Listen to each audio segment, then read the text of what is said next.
Mississippi has been 50th out of 50 by many metrics for a lot longer than I've been in Mississippi. Mississippi has been at the bottom of those league tables that you don't want to be at the bottom of for as long as anyone can remember. Mississippi has been at the top of those league tables you really don't want to be at the top of for generations. I think this is starting to change. In 2024, there were some recent indices released by one of those federal departments that calculates these things. And it showed that the per person income in Mississippi in the middle 2 quarters of last year grew faster than in almost every state in America bar 3, with the 4th fastest growing state in America in terms of increases in personal income. In terms of output per person, Mississippi was the 5th fastest growing state in America in 2024. Now, admittedly, the data that I looked at was, and which the governor quoted in his State of the State address, is only a snapshot. It might not yet be a trend. But if that data continues, it will confirm that Mississippi really is turning around. And it shouldn't perhaps surprise us to see Mississippi starting to do rather well. We hear about a $1 billion investment here, a $12 billion investment there. Pretty soon, that adds up to some quite serious investment and quite serious money. Mississippi, I think, is beginning to become part of the Southern success story. If you look at the United States, the South, over the past 30 or 40 years, from sort of Texas to North Carolina to Florida, you've seen enormous economic growth. But there's always been one great exception to that, and that is Mississippi. I think this is starting to change. And we really could build on this success. We really could. And this legislative session, the one that is taking place right now, could be the most consequential legislative session for decades. Some of the things that are being considered in the legislature this very day could help build on the success that we're starting to see in Mississippi. For example, number one, there is a bill to eliminate the income tax, HB 1. If that were to go through, it would put Mississippi over a period of about 10 years on the same level of competitiveness in tax terms as Tennessee or Texas or Florida. It really could be transformative.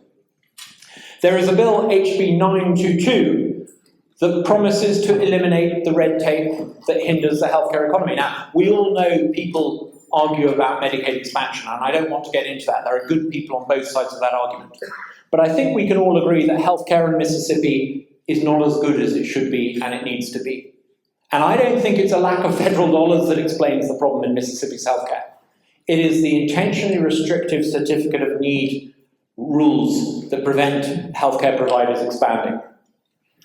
But there is a bill, and I think our good friend Representative Hank Zuber stands a real good chance of getting his bill through the House to get rid of the certificate of need restrictions. That's not the only thing that could really happen this session. There is a proposal to restore the ballot initiative. That is a credible proposition. It really could happen in the next few weeks.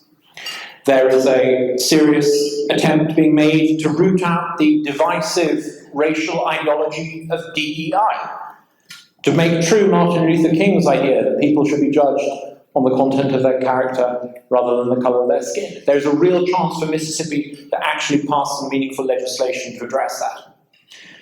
But I think the single most consequential reform that is being considered this very afternoon in the legislature is regarding school choice. There are two absolutely first-class bills which, if passed, would take us 80% of the way towards universal school choice. Now, we all know that we're surrounded by states that have school choice. We all know that Alabama and Arkansas, and it pains me to say this, even Louisiana has school choice now. I've only been in Mississippi 4 years, but I know No disrespect to Louisiana, I won't get there. The first bill is HB 1435. And what that would do is allow public-to-public school choice. You'll know from the last session, we were very involved with some of our coalition organisations in a bill to make school funding reform a reality, so that every student in Mississippi in the public school system now gets a personalised budget, their dollars. Our priority for this session is to allow them to take their dollars to a school of their choice, and this bill would do that. It's been passed out of committee, which means it will be subject to a vote of the full House. I'm told that the numbers are likely to be there in the House. I hope they're there in the Senate. It would be absolutely transformative. The second bill is HB 1433.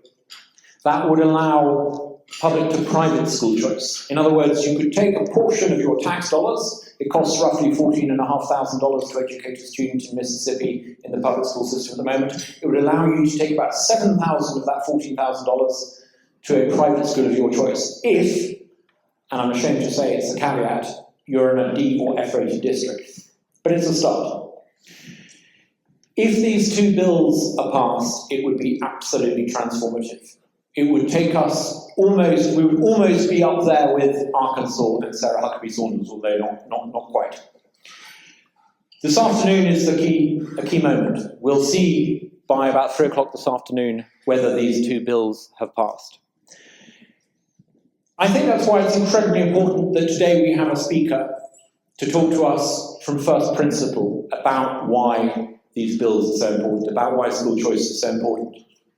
And I'm really excited to have Reverend Joshua Robertson here with us today. Now, Reverend, thank you for travelling all this way. Thank you for coming. Thank you for bringing Shaniqua. We're delighted to have you here. It is a real privilege for us. Reverend Robertson runs Black Pastors United for Education.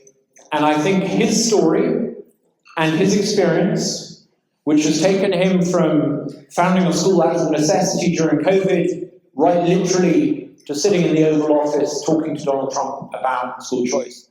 I think it is a really powerful testament to the case for school choice. So today is a perfect day to have you here to remind us why we need school choice. It is a real privilege to have you here. Thank you so much for coming.